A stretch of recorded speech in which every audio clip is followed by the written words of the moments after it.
El silencio de esta casa es un animal agazapado. Lleva 10 años respirando en las esquinas, alimentándose del polvo que se acumula sobre los muebles que Isabel, mi mujer, tanto amaba. Desde que ella se fue hace 6 meses, el silencio se ha hecho más denso, más pesado. A veces, por la noche, creo oír su murmullo en el crujido de la madera, un lamento sordo que me recuerda todo lo que he perdido. Primero a mi hija, luego a mi esposa. Me queda la casa, este mausoleo de recuerdos, y la soledad como única compañera. Cada mañana es un ritual idéntico. El café solo, el periódico sin leer sobre la mesa de la cocina, y la mirada perdida en el jardín que Isabel cuidaba con devoción. Las rosas siguen floreciendo, ajenas a la ausencia de su dueña, son un reproche de color en la grisura de mis días. A mis 62 años, he aprendido a vivir con los fantasmas. El fantasma de la risa de mi mujer, el fantasma de las discusiones con mi hija, Elena. El fantasma de una familia que un día fue, y que se rompió en 1000 pedazos. La última vez que vi a Elena, tenía 20 años y los ojos llenos de furia. Gritó cosas que un padre nunca debería oír, palabras afiladas que se clavaron en el corazón de su madre, y que en el mío siguen supurando. Se marchó dando un portazo que hizo temblar los cimientos de esta casa y de nuestra vida. 10 años, una década de llamadas no devueltas, de cartas sin respuesta, de un silencio tan profundo que se convirtió en un abismo entre nosotros. Había aceptado que la había perdido para siempre. Por eso, cuando el timbre sonó esa mañana, mi primer pensamiento fue que se trataba de un error. Un cartero, un vendedor. Nadie venía a esta casa sin avisar. Me levanté con la lentitud de quien no espera nada bueno, y caminé por el largo pasillo, cuyos retratos familiares parecían observarme con pena. Al abrir la puerta se me heló la sangre. Era ella. Era Elena. Pero no era la joven enfadada que recordaba, era una mujer de 30 años, vestida con un traje caro y una expresión que no supe descifrar. No había en su rostro ni rastro de arrepentimiento o de alegría, solo una especie de determinación fría, como la de un cirujano antes de una operación. Sus ojos, los mismos ojos verdes de su madre, me escanearon de arriba abajo sin una pizca de afecto. No dijo hola papá, no preguntó cómo estaba. Sus primeras palabras, después de una década de ausencia, fueron un mazazo. Tenemos que hablar, dijo, y su voz era tan extraña y distante como la de una desconocida. La dejé pasar, por supuesto. ¿Qué otra cosa podía hacer un padre? Retrocedí torpemente hacia el salón, el mismo salón donde habíamos tenido nuestra última y terrible pelea. Ella entró sin mirar a los lados, sin reparar en el piano de su madre, o en las fotos de su infancia que aún poblaban las estanterías. Se movía como si estuviera en territorio enemigo, evaluando el terreno. La invité a sentarse en el sofá de terciopelo, pero prefirió quedarse de pie, dándome la espalda mientras miraba por la ventana hacia el jardín. El silencio que se instaló entre nosotros era diferente al que yo estaba acostumbrado. No era un silencio de paz o de recuerdo. Era un silencio tenso, cargado de electricidad, la calma que precede a la tormenta. Me senté en el sillón de mi mujer, buscando un consuelo que no encontré. La observé, a esa extraña que llevaba mi sangre, y un nudo se me formó en la garganta. Quería preguntarle tantas cosas. ¿Dónde había estado? ¿Qué había sido de su vida? Si alguna vez había pensado en nosotros. Pero su postura rígida me lo impidió. Ella no había venido a reconciliarse. Finalmente, se giró y me miró directamente. He sabido lo de mamá, dijo, sin una inflexión de dolor en la voz. Lo siento. La frase sonó hueca, un formalismo vacío que me dolió más que su silencio. Asentí, incapaz de articular palabra. El dolor por la muerte de Isabel era una herida abierta, y las palabras de Elena eran sal pura. Ella no sentía nada, o si lo sentía, lo ocultaba tras una máscara de indiferencia impenetrable. No he venido a remover el pasado, continuó como si me leyera el pensamiento. Sacó un maletín de cuero del que hasta entonces no me había percatado, y lo depositó sobre la mesa de centro con un golpe seco. El sonido retumbó en la quietud de la sala. Mis ojos se fijaron en aquel objeto, un presagio de lo que estaba por venir. No había venido a cerrar heridas.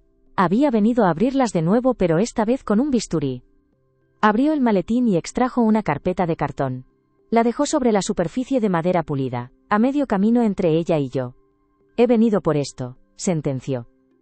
Supe entonces, con una certeza que me heló los huesos, que no había vuelto por mí. Ni siquiera por el recuerdo de su madre. Había vuelto por el dinero. Por la herencia. La palabra flotó en el aire, invisible pero tangible, envenenando el poco oxígeno que quedaba en la habitación. La premisa de su visita me golpeó con la fuerza de una traición. Durante años en mis noches más optimistas había soñado con su regreso. La imaginaba llamando a la puerta, llorando pidiendo perdón. La imaginaba abrazándome y diciéndome que me había echado de menos. La realidad era un puñetazo en el estómago. Mi hija, mi única hija, me veía no como un padre, sino como un obstáculo entre ella y la fortuna de su madre.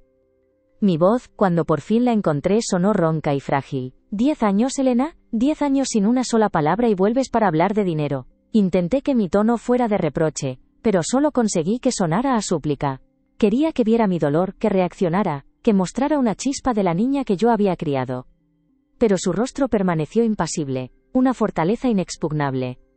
No hagamos esto más difícil de lo que es, papá, respondió, y la palabra papá sonó como un insulto en sus labios. Mamá ha muerto. Hay un testamento. Hay unos bienes. Soy su única heredera, junto a ti. Quiero lo que me corresponde.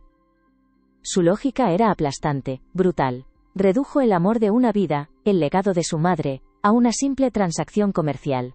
Un reparto de bienes. Se me revolvió el estómago.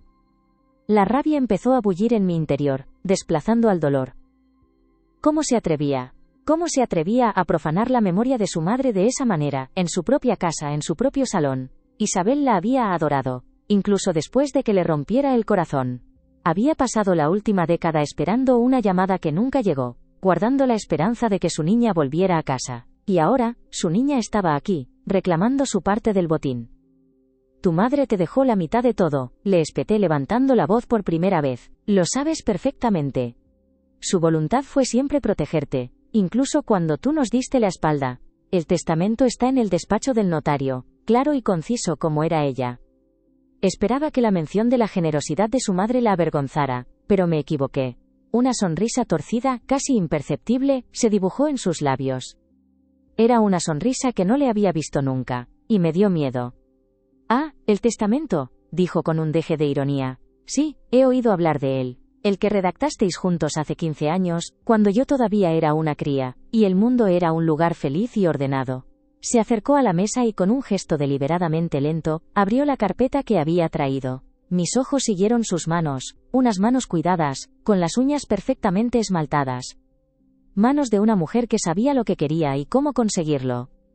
Dentro de la carpeta había varios documentos, sujetos con un clip. Los sacó y los extendió sobre la mesa como si fueran las cartas de una partida de póker. Una partida en la que yo no sabía que estaba jugando, y en la que al parecer ya iba perdiendo. ¿De qué va todo esto, Elena? ¿Has traído a tus abogados contigo? La pregunta era sarcástica, pero una parte de mí temía la respuesta. Ella soltó una risa corta y sin alegría. Los abogados vendrán después. Primero, quería darte la oportunidad de que entrases en razón. De que hiciéramos esto por las buenas. La amenaza era velada, pero clara como el agua. La mesa quedó en silencio. El único sonido era el tic-tac del viejo reloj de pared. Un martillo contando los segundos que faltaban para la explosión. Me levanté y me acerqué a la mesa, mirando los papeles sin entender. Había extractos bancarios, escrituras, documentos que no reconocía. Parecía que había pasado meses investigando, preparando su asalto. Había subestimado su rencor, su avaricia. Pensé que el tiempo curaría las heridas. Pero en ella, el tiempo las había infectado, las había convertido en un tumor de odio y codicia. Tu madre te quería, Elena, susurré, en un último y desesperado intento de apelar a su humanidad.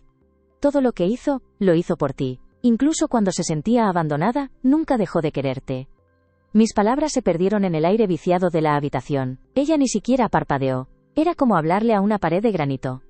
El amor no paga las facturas, papá, replicó con frialdad. Y mamá, en sus últimos meses parece que se dio cuenta de muchas cosas. Esa frase me desconcertó. ¿Qué quería decir? Isabel había estado enferma, sí, pero su mente había estado lúcida hasta el final. Hablábamos de todo. O eso creía yo. Una duda horrible, como una serpiente, comenzó a deslizarse por mi mente. ¿Qué podía saber Elena que yo no supiera? Había estado a 1000 kilómetros de distancia, viviendo su vida, ignorándonos. ¿Cómo podía saber ella algo sobre los últimos meses de su madre? La idea era absurda, pero la seguridad con la que hablaba, la confianza que emanaba me hizo flaquear. Era como si estuviera guardando un as en la manga, una carta ganadora que estaba a punto de jugar. No sé a qué te refieres, dije, y mi voz tembló ligeramente. Odié mi debilidad. Odié el poder que ella ejercía sobre mí, incluso después de tanto tiempo. Ella era mi hija, pero en ese momento, era mi enemiga, una adversaria formidable y sin escrúpulos. ¿No lo sabes?, preguntó, arqueando una ceja. Quizás es que estabas demasiado ocupado lamentándote como para darte cuenta de lo que pasaba de verdad en esta casa. La acusación me golpeó en el pecho. Me acusaba de negligencia, de no haber cuidado bien de mi mujer. La crueldad de sus palabras me dejó sin aliento. Era un golpe bajo, calculado para desestabilizarme. Y lo consiguió. Me apoyé en el respaldo del sofá, sintiendo que las piernas me fallaban. El mundo se me caía encima. La mujer que tenía delante no era mi hija. Era una depredadora que había olido la sangre y había venido a reclamar su presa. La herencia era solo el principio. Esto era una guerra. Una guerra por la memoria de mi mujer, por la dignidad de mi familia y por todo lo que yo había construido. Elena pareció disfrutar de mi desconcierto. Recogió los papeles, dejando solo uno sobre la mesa. Un único folio, doblado por la mitad, lo empujó hacia mí con la punta de un dedo. Quizás esto te refresque la memoria, dijo. Su tono era ahora abiertamente triunfante. Sabía que tenía el control. Sabía que estaba a punto de destrozar mi mundo. Con mano temblorosa alargué el brazo y cogí el papel. Estaba frío al tacto. Lo desdoblé lentamente, como si temiera lo que iba a encontrar. Mis ojos recorrieron las primeras líneas, buscando un sentido a aquel galimatías legal. Leí mi nombre, el nombre de Isabel, el de Elena. Y entonces, vi la fecha. Una fecha de hacía apenas 8 meses. 2 meses antes de que Isabel muriera. Mi corazón se detuvo. No podía ser, era imposible. Miré la firma al final del documento. Era la letra de Isabel, sin duda. Temblorosa, debilitada por la enfermedad pero inconfundiblemente suya. Levanté la vista hacia Elena, con los ojos llenos de una pregunta silenciosa. Ella me sostuvo la mirada, y en el fondo de sus pupilas verdes vi el reflejo de mi propia destrucción. ¿Qué es esto?, logré preguntar, aunque ya sabía la respuesta. Sabía que ese papel era el arma que iba a usar para destruirme. Ella sonrió, una sonrisa plena y victoriosa que le deformaba el rostro. Se inclinó sobre la mesa acercando su cara a la mía, y susurró las palabras que lo cambiarían todo para siempre. Palabras que eran veneno y sentencia. Es el Nuevo Testamento de mamá a papá, dijo, saboreando cada sílaba. El que firmó unas semanas antes de morir. El testamento en el que te deshereda por completo y me nombra a mí heredera universal de todos sus bienes. El aire se volvió sólido en mis pulmones. Las palabras de Elena, susurradas con un veneno dulce, se quedaron flotando entre nosotros, absorbiendo todo el sonido, toda la luz. Heredera universal. Te deshereda. Cada sílaba era un clavo martillado en el ataúd de la vida que yo creía haber tenido. Miré el papel en mi mano, luego su rostro sonriente. No era posible. Tenía que ser una broma cruel, una mentira monstruosa diseñada para herirme. Mientes, logré decir, y mi voz fue un graznido ahogado. Arrugué el documento en mi puño, el papel protestando con un crujido seco. Esto es falso. Es una falsificación. Tu madre jamás habría hecho algo así. Jamás. La rabia me dio una fuerza que no sabía que tenía. Me erguí sintiendo la sangre hervir en mis venas, un torrente de furia que me nublaba la vista. Elena ni se inmutó. Su calma era exasperante, inhumana. Retrocedió un paso, como si quisiera admirar su obra, el cuadro de un hombre roto. Sabía que dirías eso, contestó con una tranquilidad pasmosa. Por eso, he venido preparada. Volvió a abrir su maletín y sacó un pequeño dispositivo electrónico, una tableta. La encendió con un movimiento rápido de su pulgar.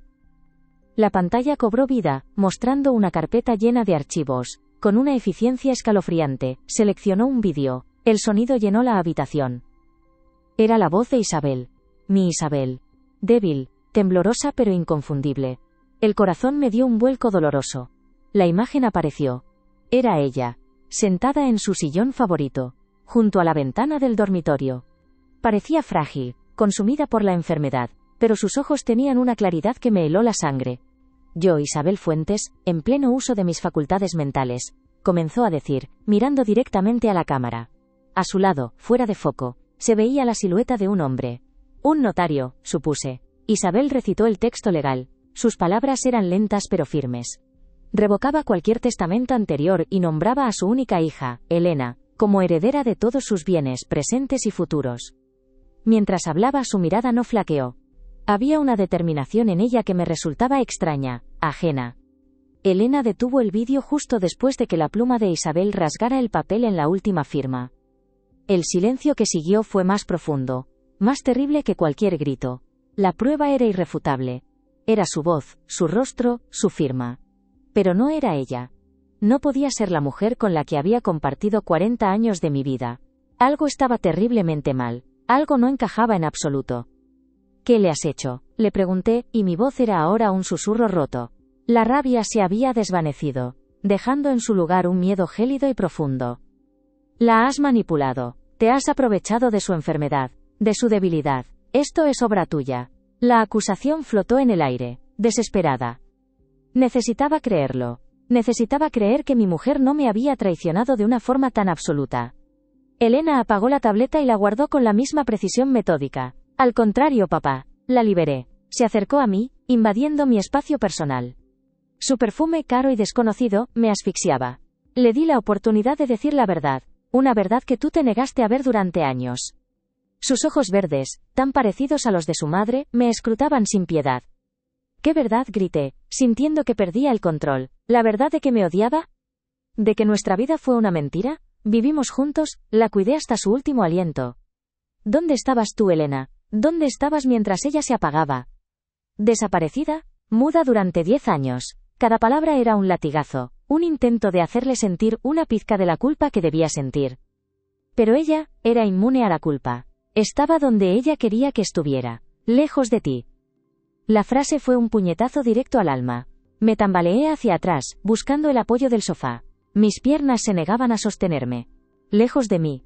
Isabel quería que nuestra hija estuviera lejos de mí. No tenía ningún sentido. Éramos un equipo, un frente unido contra el dolor de su ausencia. ¿O no? Mamá y yo volvimos a hablar hace un año, continuó Elena, su voz ahora más suave, pero no por ello menos letal. Me llamó ella, me encontró. Al principio eran llamadas cortas, secretas. Tenía miedo de que te enteraras. La revelación me dejó sin aire. Isabel, mi Isabel, haciendo llamadas a escondidas. La imagen era tan surrealista, tan dolorosa, que mi mente se negaba a aceptarla. No te creo, musité, aferrándome a la negación como un náufrago a una tabla. Isabel me lo contaba todo. No teníamos secretos. Pero mientras lo decía, un recuerdo incómodo afloró en mi mente. Las tardes en que ella se encerraba en el dormitorio con la excusa de una migraña. Las veces que la encontré colgando el teléfono apresuradamente cuando yo entraba en la habitación. En su momento, no le di importancia. Confiaba en ella. ¿Había sido un completo idiota? ¿De verdad crees eso?, replicó Elena con una risa amarga. No teníais secretos, porque tú no querías verlos. Estabas demasiado ensimismado en tu propio papel de marido abnegado y padre herido. Se paseó por el salón, tocando los objetos como si los evaluara para una futura venta. Mamá se sentía sola, papá. Atrapada en esta casa contigo y tus fantasmas. Yo le di una vía de escape. Le di a alguien con quien hablar de verdad. La mesa quedó en silencio. El retrato de nuestra boda colgado sobre la chimenea parecía burlarse de mí. 2 jóvenes sonrientes, llenos de promesas y sueños. ¿En qué momento se había torcido todo? ¿En qué momento me había convertido en el carcelero de mi propia esposa sin siquiera darme cuenta? La duda, una vez plantada, comenzó a echar raíces venenosas en mi corazón. Ella te quería, insistí, aunque mis palabras sonaban cada vez más huecas incluso para mí. Estaba orgullosa de esta casa, de la vida que construimos juntos. Era un mantra que me había repetido durante meses, para sobrevivir a su ausencia. Ahora, ese mantra se desmoronaba. Quería la vida que tuvo, no en la que se convirtió, corrigió Elena, deteniéndose frente a una fotografía de ella de niña, montando en bicicleta en el jardín. Quería viajar, quería ver mundo. Pero se quedó aquí, cuidando de ti, de tu dolor, ahogando el suyo propio. Me lo contó todo en sus últimos meses. El arrepentimiento, la sensación de haber malgastado sus mejores años. Cada palabra era una puñalada. Me estaba reescribiendo la historia de mi matrimonio, borrando los recuerdos felices y pintando sobre ellos un mural de tristeza y resentimiento. Y lo peor de todo es que no tenía forma de refutarlo. La única persona que podía confirmar o desmentir sus afirmaciones estaba muerta. Y ella lo sabía. Era su palabra contra la de un fantasma. ¿Y por qué el dinero?, le pregunté cambiando de táctica, buscando una grieta en su armadura. Si solo querías liberarla, ¿Por qué quedarte con todo? ¿Por qué dejarme en la calle? Porque eso es lo que hace este testamento, ¿no es así? La casa, las cuentas bancarias, las inversiones. Todo estaba a nombre de los dos, pero la mayor parte provenía de la herencia de los padres de Isabel. Legalmente, ella podía hacer lo que quisiera con su parte. Y su parte era casi todo. Porque el dinero es poder, respondió sin dudarlo. Es la libertad que ella nunca tuvo.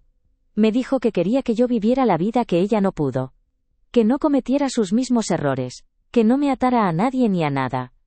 Se giró para mirarme, y por primera vez vi algo más que frialdad en sus ojos. Vi un fanatismo, una convicción casi religiosa. Se había creído su propia historia. O peor aún, quizá era la verdad. Tu madre no era así, repliqué con firmeza. Era la persona más generosa que he conocido. Le importaban las personas, no las cosas. Tú la has convertido en algo que no era para justificar tu propia avaricia. Necesitaba creer en la Isabel que yo conocí, en la mujer que me amó. Si perdía eso, lo perdía todo. La gente cambia, papá. O quizás simplemente muestran su verdadero rostro cuando se acerca el final. Se encogió de hombros, un gesto de indiferencia que me revolvió las tripas. Puedes aceptarlo o puedes luchar, pero si luchas te advierto que perderás. Tengo el testamento, el vídeo, notas, correos electrónicos, tengo un arsenal. ¿Y tú, qué tienes? ¿Recuerdos? Se rió, y el sonido fue como el de un cristal al romperse. La impotencia era un sabor amargo en la boca. Me sentía atrapado, acorralado en mi propia casa. Ella lo había planeado todo, con una precisión diabólica. Había pasado un año tejiendo su red en secreto, mientras yo vivía en la ignorancia, cuidando de una mujer que, según ella, me despreciaba en silencio. La idea era tan monstruosa que parte de mí seguía resistiéndose. Tenía que haber una explicación. Tenía que haber algo que yo no estaba viendo. ¿Y el notario? Pregunté de repente, una chispa de esperanza encendiéndose en mi interior. El hombre del vídeo. ¿Quién es? Un testamento así necesita testigos. Un proceso legal. Voy a hablar con él. Voy a averiguar si la coaccionaste. Era un clavo ardiendo, pero me aferré a él con todas mis fuerzas. Elena sonrió con suficiencia. Se llama Alejandro Vargas, un profesional muy reputado de la capital. Estará encantado de confirmar la lucidez y la determinación de mi madre. De hecho, fue él quien me aconsejó grabar la firma, previendo tu reacción. Había pensado en todo. Cada puerta que yo intentaba abrir, ella ya la había cerrado con llave. Me dejé caer en el sillón, completamente derrotado. El peso de mis 62 años cayó sobre mí como una losa. Me sentía viejo, cansado y sobre todo, increíblemente solo. La mujer que amaba me había traicionado desde la tumba, o al menos eso parecía. Mi hija era una extraña sin corazón. El mundo que había conocido se había derrumbado en menos de una hora. Quiero que te vayas, dije con un hilo de voz, sin mirarla. No podía soportar ver su rostro triunfante un segundo más. Coge tus papeles y lárgate de esta casa. Oh, no te preocupes, me iré, contestó. Pero volveré. Con mis abogados. Tienes 30 días para desalojar la propiedad. Es un plazo generoso, creo yo. Se dirigió hacia la puerta con la misma elegancia fría con la que había entrado. Se detuvo en el umbral y se giró por última vez. Una cosa más, papá, dijo, y su tono contenía una nueva nota de crueldad. ¿Recuerdas a Javier, tu mejor amigo, el abogado de la familia? Mi corazón dio un brinco de pánico. Javier era mi amigo desde la universidad, el padrino de Elena. Era mi única esperanza. Pensaba llamarle en cuanto ella se fuera. Asentí lentamente, temiendo lo que iba a decir a continuación. Le pareció una excelente idea que mamá actualizara sus últimas voluntades. Dijo que era lo justo. Dejó caer la frase y se marchó, cerrando la puerta a su espalda con un suave clic. El sonido resonó en mi cabeza como un disparo. Me quedé paralizado en medio del salón. El silencio volvió a apoderarse de la casa, pero ahora era un silencio diferente. No era el silencio de la soledad o el recuerdo. Era el silencio de la aniquilación total. Javier. Mi amigo. Mi hermano. El hombre en quien había confiado ciegamente durante 40 años. La traición era tan profunda, tan inimaginable, que sentí que me ahogaba. Mis manos temblaban incontrolablemente. Con un esfuerzo sobrehumano, me levanté y caminé como un autómata hasta el teléfono del despacho. Necesitaba oírlo de su propia boca. Necesitaba que él me dijera que Elena mentía, que todo era una terrible pesadilla. Marqué su número, Un número que sabía de memoria, con los dedos entumecidos. Sonó una vez, 2 veces. Al tercer tono, descolgó. Javier, habla, dijo su voz familiar, la voz que me había acompañado en los mejores y peores momentos de mi vida. Javier, soy yo Carlos, dije, y mi propia voz me sonó extraña, lejana. Elena ha estado aquí. Me ha enseñado un testamento. Tienes que decirme que es mentira, Javi. Por favor. La súplica se me escapó, desnuda y patética. Hubo una pausa al otro lado de la línea. Un silencio que se alargó durante una eternidad. Podía oír su respiración, el latido de mi propio corazón en los oídos. Y entonces, habló. Y sus palabras fueron la pala que arrojó la última pelletada de tierra sobre mi tumba. Lo siento, Carlos, dijo, y su voz era fría, profesional, la voz de un abogado hablando con un cliente, no la de un amigo. Isabel me contactó hace meses. Estaba decidida, hice lo que mi clienta me pidió, mi deber era cumplir su voluntad. Se me heló la sangre. El teléfono se me resbaló de la mano y cayó sobre la alfombra con un golpe sordo. Me apoyé en el escritorio de caoba de Isabel, el mismo escritorio donde ella había escrito tantas cartas, donde habíamos planeado tantos futuros. La habitación empezó a dar vueltas. No era solo Elena. Era Javier. Estaba solo. Completamente, irrevocablemente solo. Rodeado de enemigos que hasta hacía unas horas había considerado mi familia y mis amigos. La batalla no acababa de empezar. La batalla ya estaba perdida. O tal vez no. Tal vez en el fondo de ese abismo de traición, una nueva y terrible determinación estaba naciendo. No iban a destruirme tan fácilmente. No sin luchar.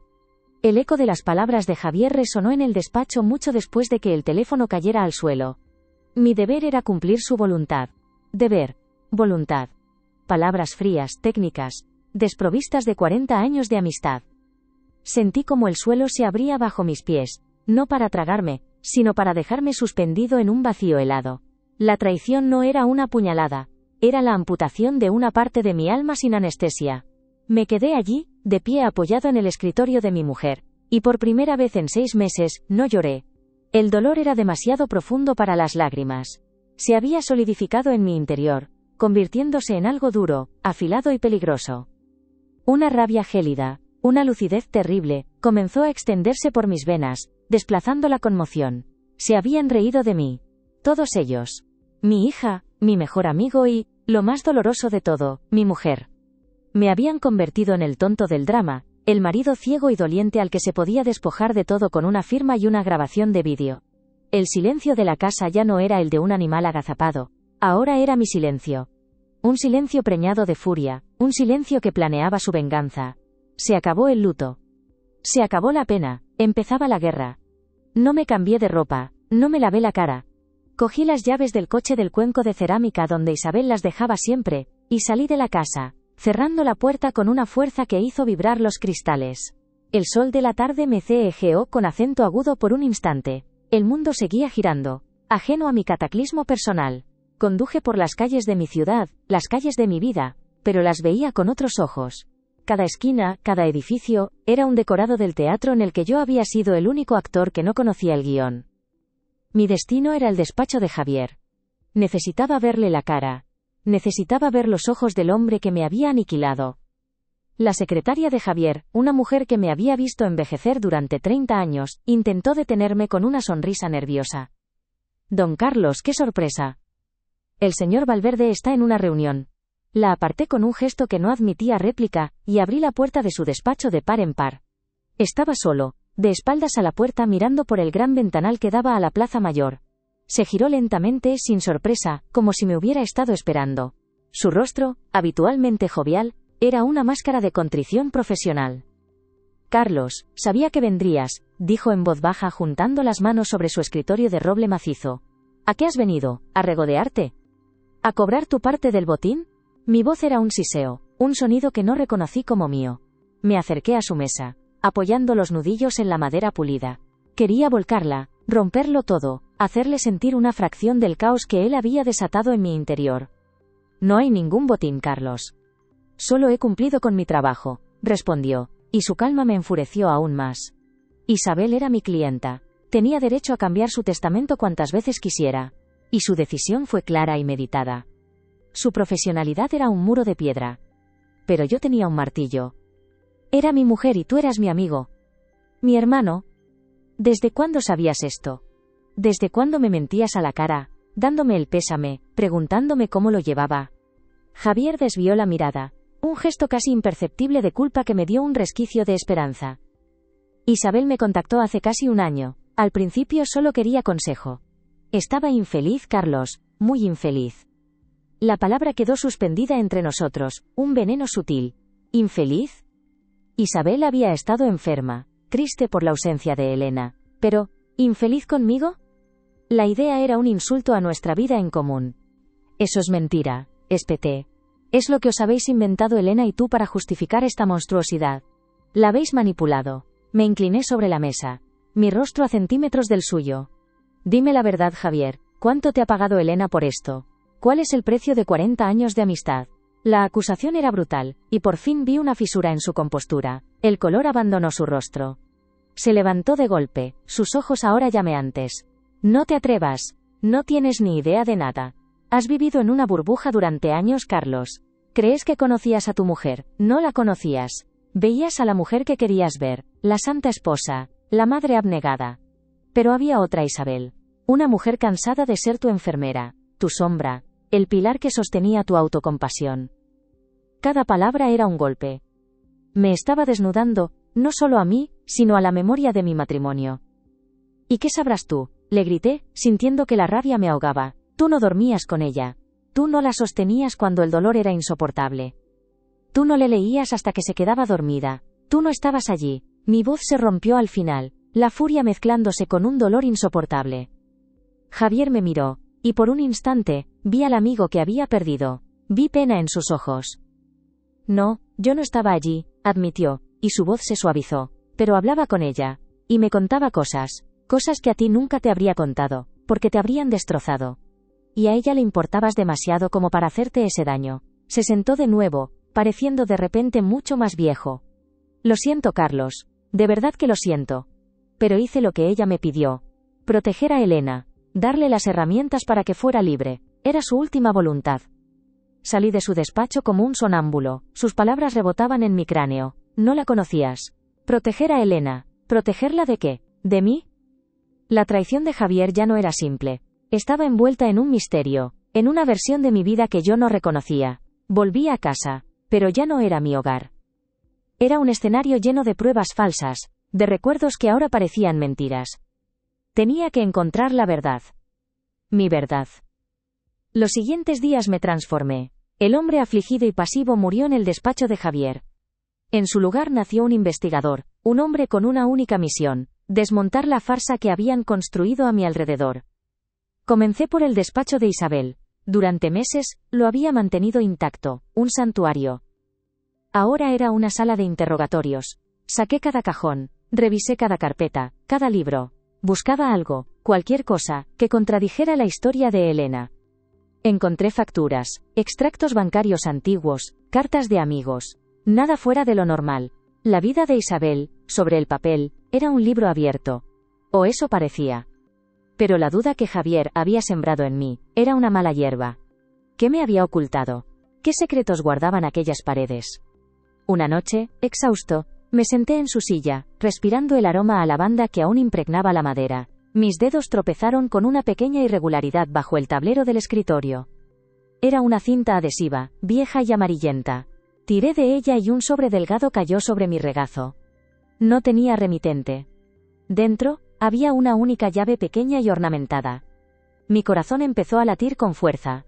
Una llave. ¿La llave de qué?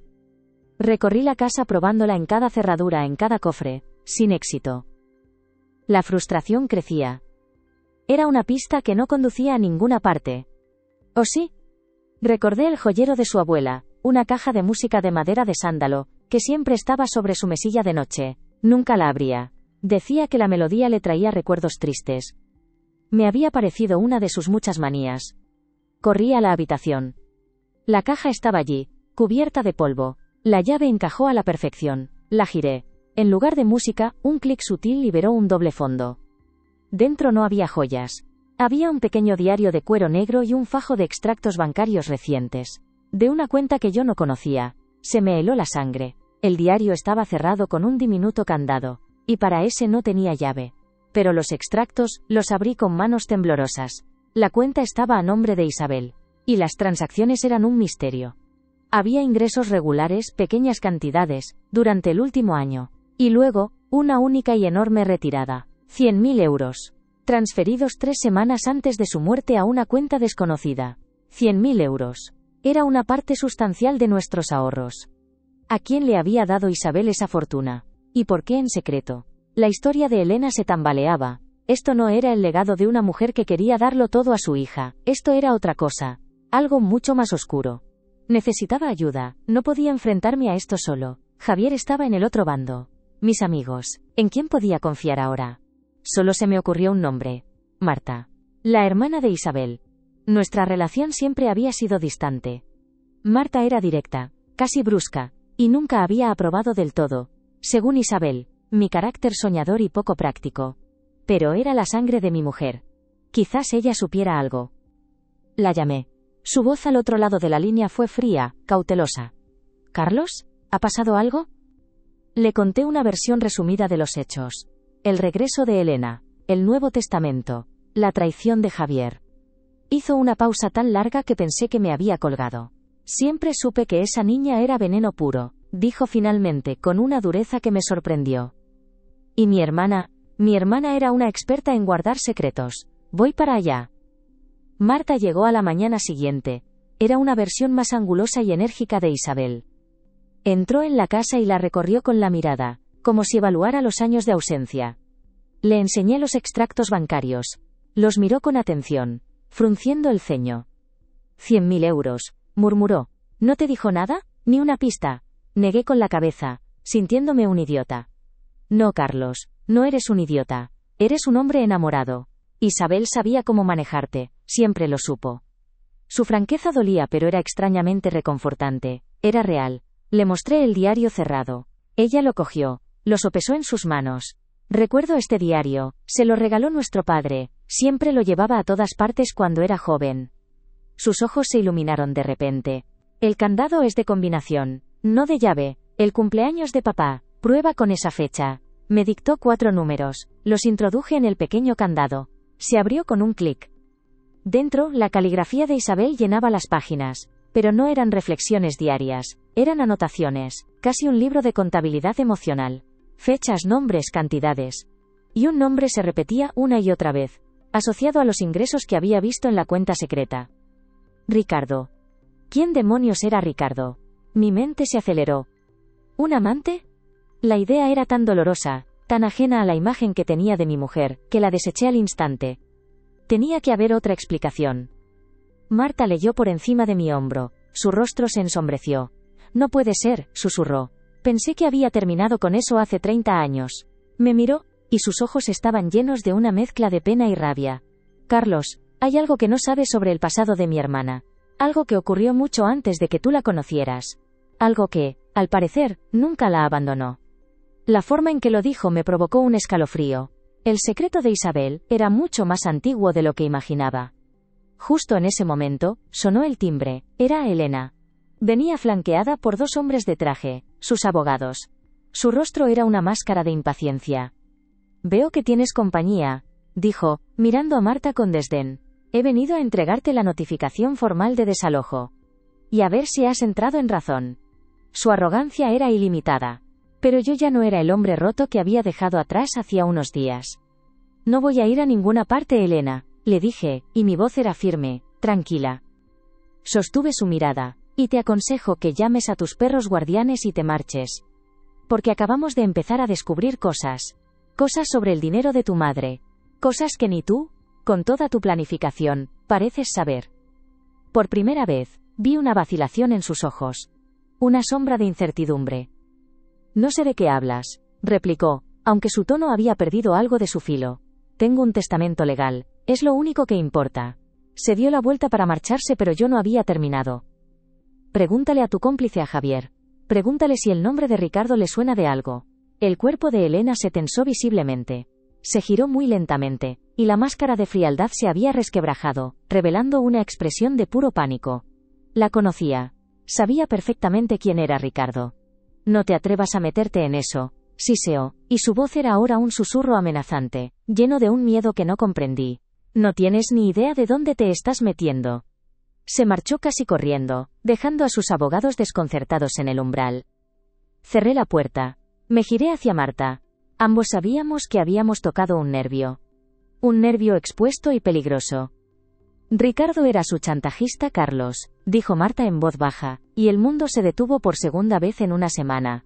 La chantajeaba desde que eran adolescentes. Con un secreto que la habría destruido. Y por lo que veo encontró la forma de volver a su vida. La miré, incapaz de procesar la información. Chantajista. Secreto. Destrucción. Las piezas del puzzle empezaban a encajar, pero la imagen que formaban era un monstruo. Isabel no había sido infeliz conmigo. Había estado aterrorizada. Los 100.000 euros no eran para un amante. Eran el pago final a un demonio de su pasado. Y el testamento. El testamento no era un acto de desamor hacia mí. Era un acto de protección desesperada hacia Elena. Le había dado todo el dinero, todo el poder, para que pudiera luchar contra algo o alguien que yo ni siquiera sabía que existía. Mi hija no había venido a robarme.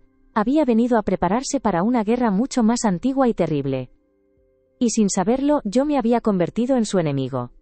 De repente, comprendí la mirada de pánico en los ojos de Elena. No me tenía miedo a mí. Tenía miedo de que yo, en mi ignorancia, desenterrara un secreto que Isabel había muerto intentando mantener enterrado. Un secreto que, al parecer, ahora amenazaba a nuestra hija. La batalla por la herencia era una tapadera. Una cortina de humo para ocultar una verdad mucho más aterradora. Y yo, con mi rabia y mi dolor, estaba a punto de prenderle fuego a todo. El mundo se había reconfigurado en un instante. Las palabras de Marta, Ricardo era su chantajista, no fueron una revelación, fueron un terremoto que derribó los cimientos de mi realidad, dejando al descubierto una verdad monstruosa que había permanecido enterrada durante 40 años. Miré a mi alrededor, al salón que había compartido con Isabel, y lo vi por primera vez como lo que era, una fortaleza construida para mantener a raya a los demonios. Y yo, su guardián, ni siquiera sabía que existían. La rabia que había sentido hacia Elena se transformó en un miedo helado y corrosivo por ella. Cada una de sus acciones, cada palabra cruel, cada gesto frío, adquirió un nuevo y terrible significado. No era avaricia. Era desesperación. No era odio. Era una armadura. Había venido a por la herencia, sí, pero no para enriquecerse, sino para armarse. Para continuar una guerra que su madre había librado en silencio hasta su último aliento. Y yo, en mi ceguera, me había interpuesto en su camino, convirtiéndome en un obstáculo, en otro enemigo al que neutralizar. La vergüenza me quemó por dentro. Marta se sentó a mi lado, su presencia era una roca en medio de mi naufragio. Me contó la historia. Una historia de adolescentes, de una noche de lluvia torrencial y una carretera comarcal mal iluminada. Isabel, con 17 años, había cogido el coche de su padre sin permiso. Ricardo, un chico mayor del pueblo con mala fama, iba con ella. Hubo un derrape, un golpe seco. Un hombre que caminaba por el arcén. Huyeron. El pánico, la edad, el miedo a las consecuencias, los devoró. Nunca encontraron al culpable. El hombre no murió, pero quedó con secuelas de por vida. Ricardo fue el único testigo. Y usó ese poder durante el resto de su vida. El chantaje comenzó siendo pequeño. Dinero para callar, para no ir a la policía, para no contárselo a sus padres. Se convirtió en una sangría constante y silenciosa en la vida de Isabel. Cuando nos casamos ella creyó haberle pagado lo suficiente para comprar su silencio para siempre. Pero los monstruos como Ricardo nunca se sacian. Volvía cada ciertos años, como una enfermedad crónica, justo cuando ella se sentía más vulnerable. Y la muerte de Isabel, la noticia de una posible herencia, debió ser para él como el olor de la sangre para un tiburón. Comprendí la cuenta secreta, los pagos esporádicos. Comprendí los 100.000 euros. El intento desesperado de Isabel de comprar la paz definitiva para su hija desde la tumba. Y comprendí el testamento. No podía contarme la verdad, no después de una vida ocultándomela. Habría destrozado la imagen que yo tenía de ella, y en su estado terminal, no pudo soportar esa idea. Así que le dio a Elena todas las armas, todo el poder económico, convirtiéndola en la general de un ejército, que debía luchar en una guerra secreta. La soledad de mi hija en todo esto, me golpeó con una fuerza brutal. Había soportado la muerte de su madre y la carga de este secreto aterrador, completamente sola.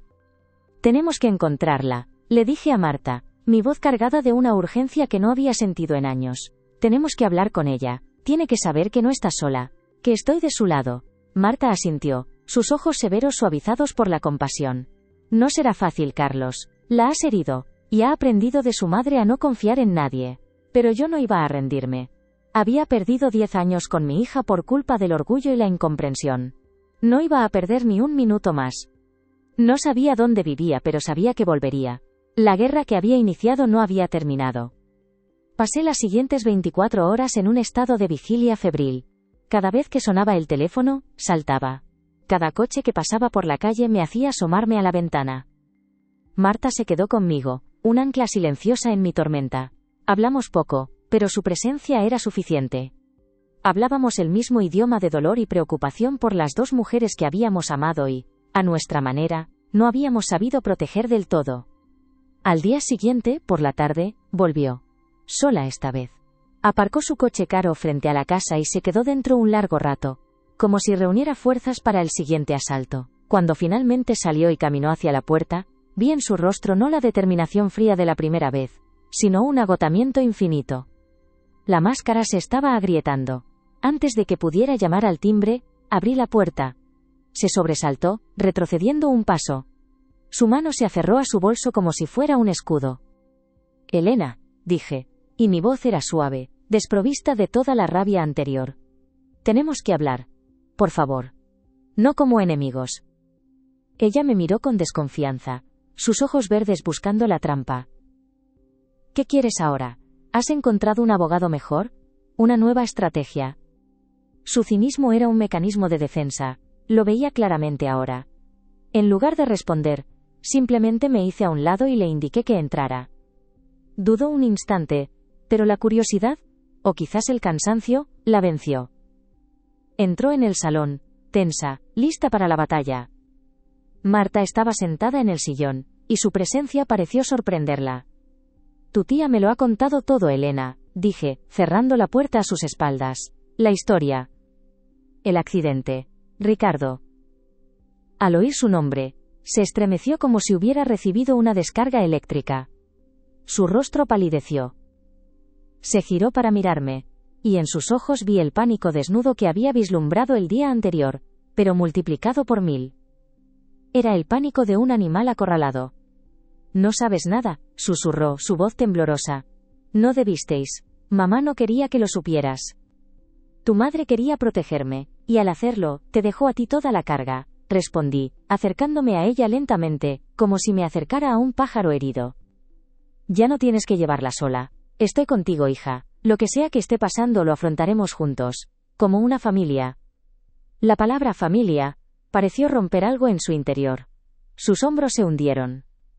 La fortaleza que había construido a su alrededor se derrumbó, y la mujer de 30 años desapareció, dejando en su lugar a la niña asustada que yo recordaba. Las lágrimas que había contenido durante días, quizás años, brotaron de sus ojos y rodaron por sus mejillas. Se cubrió el rostro con las manos y sollozó, un llanto desgarrador que contenía el dolor de una década de silencio, la pena por su madre, y el terror al monstruo que la acechaba. Instintivamente, la abracé. Al principio se puso rígida, su cuerpo no estaba acostumbrado al contacto, al consuelo. Pero luego, poco a poco, se relajó en mis brazos y lloró sobre mi hombro, como no lo había hecho desde que era una niña pequeña. La abracé con fuerza, intentando transmitirle toda la seguridad y el amor que le había negado con mi ira. En ese abrazo, en medio de las ruinas de nuestra relación, algo nuevo comenzó a construirse. Cuando el llanto amainó, nos sentamos. Elena, con la voz rota, nos contó el resto. Ricardo había reaparecido la misma semana de la muerte de Isabel. Había esperado a que pasara el funeral. La llamó, cínico y cruel, dándole el pésame antes de lanzar su ultimátum. Ya no quería pequeñas sumas, quería €500,000. O iría a la prensa y a la policía con la historia completa, adornada con mentiras para hacerla aún más escandalosa. Destruiría el apellido de la familia, la memoria de Isabel y por supuesto el futuro de Elena. Mamá me lo advirtió en sus últimas semanas, confesó Elena secándose las lágrimas. Sabía que volvería. Me hizo memorizar el número de cuenta, me dio instrucciones precisas. No se lo digas a tu padre, me repetía. Él no lo soportaría. Tú eres fuerte. Tú podrás con esto. Me hizo prometer que lo protegería a toda costa. La ironía era devastadora. El plan de Isabel para protegerme nos había enfrentado, casi destruyéndonos a los dos. Y Javier. Javier había sido el instrumento. Isabel le había contado una versión parcial, que temía que yo malgastara la herencia, para convencerle de la necesidad del Nuevo Testamento. Mi amigo no era un traidor total, sino un peón engañado por el amor y la lealtad a una mujer desesperada.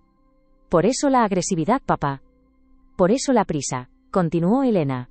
Necesitaba el control total y rápido de los activos para pagarle. No podía permitirme una larga batalla legal contigo. Pensé que si te asustaba, si te hacía odiarme, te apartarías y me dejarías vía libre. Fue lo más difícil que he hecho en mi vida. Me miró, y sus ojos estaban llenos de un arrepentimiento tan profundo que me partió el alma. Había sacrificado la posibilidad de reconciliarnos por cumplir la última y equivocada promesa que le hizo a su madre.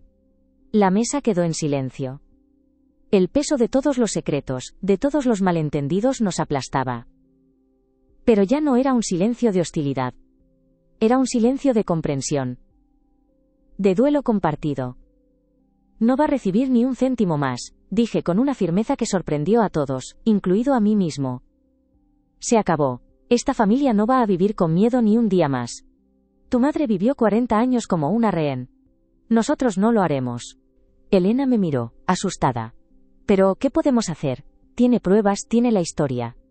Nosotros también tenemos pruebas, intervino Marta, que había permanecido en silencio, observándolo todo. Tenemos los extractos de la cuenta secreta. Décadas de pagos. Eso no es el silencio de una víctima, es la prueba de una extorsión continuada. El delito de tu madre prescribió hace mucho tiempo, el suyo no. Una nueva luz se encendió en la habitación. La luz de la esperanza.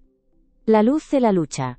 Los siguientes días fueron un torbellino. Por primera vez en 10 años, trabajamos juntos. Elena, con su mente estratégica y sus recursos. Marta, con su conocimiento del pasado y su pragmatismo implacable. Y yo, con una determinación recién descubierta.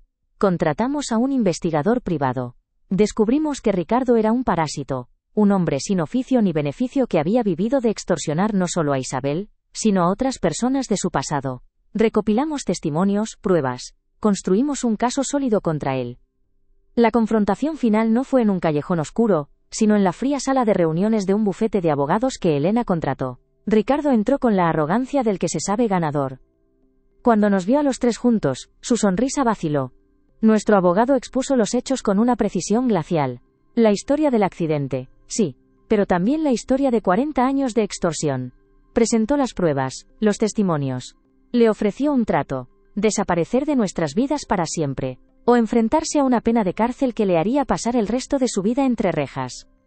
Vi el color abandonar su rostro, vi al matón reducirse a lo que realmente era, un cobarde. Intentó farolear, amenazar, pero su voz no tenía fuerza. Estaba acabado. La unidad de nuestra familia, la misma que él había intentado destruir, fue el arma que lo derrotó.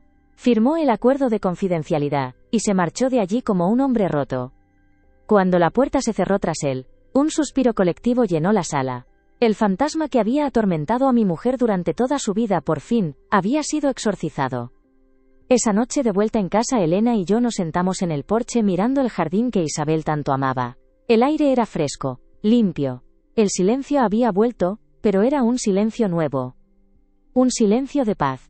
Rompimos el testamento de Isabel juntos, el nuevo y el viejo. Decidimos que no necesitábamos un papel que nos dijera cómo repartir los restos de una vida. Lo haríamos juntos, como una familia. Siento haber tardado tanto en volver, papá, dijo Elena en voz baja mirando las rosas. Tenía miedo, y estaba enfadada, pero sobre todo te echaba de menos. Le puse una mano en el hombro. Y yo siento no haberte buscado, no haber derribado el muro que construimos. El orgullo es un mal consejero para un padre. Nos quedamos así un rato, sin necesidad de más palabras. El perdón no se decía, se sentía. La casa ya no es un mausoleo, es solo una casa. Las paredes ya no guardan lamentos, sino el eco de nuevas conversaciones, de risas tímidas que poco a poco ganan fuerza. Mi hija volvió por la herencia, sí. Esa fue la premisa que casi nos destruye. Pero la verdad es que volvió buscando cerrar la herida más profunda de su madre, y en el proceso, sin saberlo, abrió el camino para sanar la nuestra.